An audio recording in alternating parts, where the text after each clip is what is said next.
से social media पर कुछ लोगों ने हमारे वक्तव्य को अलग तरीके से प्रस्तुत किया।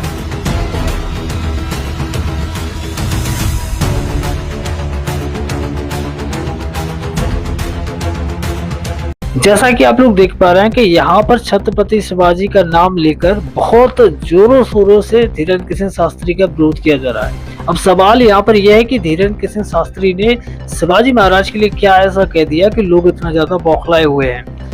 आगे बढ़े इस गुत्थी को डिटेल से समझें और एक एक सवाल आपके सामने रखें। उससे पहले एक रिक्वेस्ट करना चाहूंगा कि इस वीडियो के आखिरी में आपको अपना ओपिनियन जरूर देना है, क्योंकि इस वीडियो में वो बातें भी रखूंगा आपके सामने जो धीरेन्द्र किशन शास्त्री जी ने हमारे शिवाजी महाराज के लिए बोला है।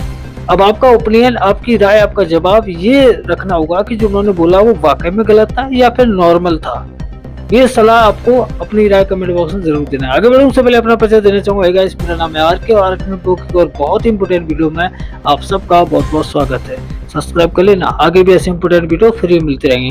अब पकड़ते हैं सबसे पहले पॉइंट को। सबसे पहले पॉइंट में आपके सामने ये रखना चाहूंगा कि महाराष्ट्र में धीरेन्द्र किशन शास्त्री जी की यानी बागेश्वर बाबा की कथा होने वाली थी। वहां पर बहुत बड़ी हमारे शिवाजी महाराज जी की भी मूर्ति यानी कि फोटोज वगैरह लगाई गई थी। उनका भी सम्मान किया, प्रणाम किया। उसके बाद गद्दी पर बैठ के उनके सम्मान में वो कुछ कहना चाहते थे।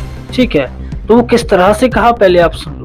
छत्रपति वीर शिवाजी महाराज जब बहुत थक गए युद्ध करते करते, उनको लगा कि हम थक गए। एक दिन स्वामी समर्थ रामदास जी के पास गए और उन्होंने अपना मुकुट उतारा और कहा कि हमने बहुत लड़ाइयां लड़ ली, बहुत युद्ध कर लिया, अब कृपा करो कि अब हमें बहुत लड़ना नहीं। अब एक बड़ी दया करो, ये मुकुट संभालो आप, ये राजपाट आप संभालो, आपकी आज्ञा से ही हम चले।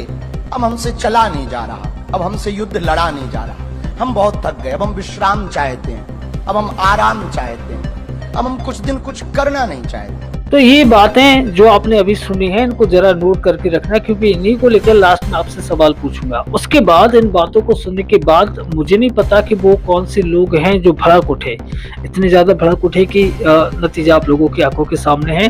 ठीक है, लेकिन इस बयान के बाद ही ये सब बवाल मचा हुआ है, ये तो कंफर्म है। उसके बाद में जब ये सारी चीजें, जब भड़काऊ माहौल हमारे धीरेन्द्र किशन शास्त्री जी ने देखा, तो फिर वो फिर से कैमरे पर आते हैं और अपनी उसी बात को दोबारा से अच्छे से समझाते हुए कहते हैं कि अर्थ का अनर्थ मत करो। कल से सोशल मीडिया पर कुछ लोगों ने हमारे वक्तव्य को अलग तरीके से प्रस्तुत किया।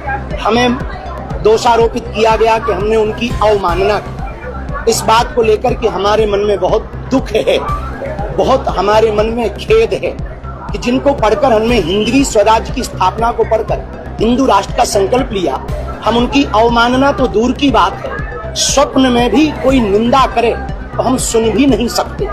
हमारा 1% भी इस प्रकार का कोई मत नहीं था, ऐसा कोई विचार नहीं था।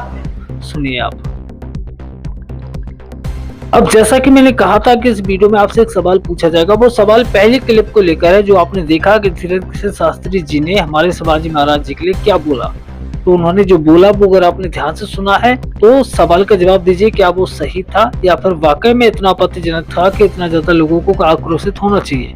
वो आपको अपनी राय कमेंट बॉक्स में जरूर देना। बाकी पूरी बात जो है, पूरा बवाल जो है इस वीडियो का आपको समझ में आ गया होगा और यही इस वीडियो का उद्देश्य था कि पूरी बात आपको समझ में आए और आपके सामने रखी जाए, तब आप एक सटीक और सही नतीजे तक पहुंच सकें। बाकी अपनी राय इस वीडियो के लिए जरूर कमेंट बॉक्स में देना। ठीक है, मैं मिलता हूँ फिर किसी इंपोर्टेंट वीडियो में। तो कोई वीडियो मिस ना हो इसलिए वीडियो को लाइक और चैनल को सब्सक्राइब भी जरूर कर लेना।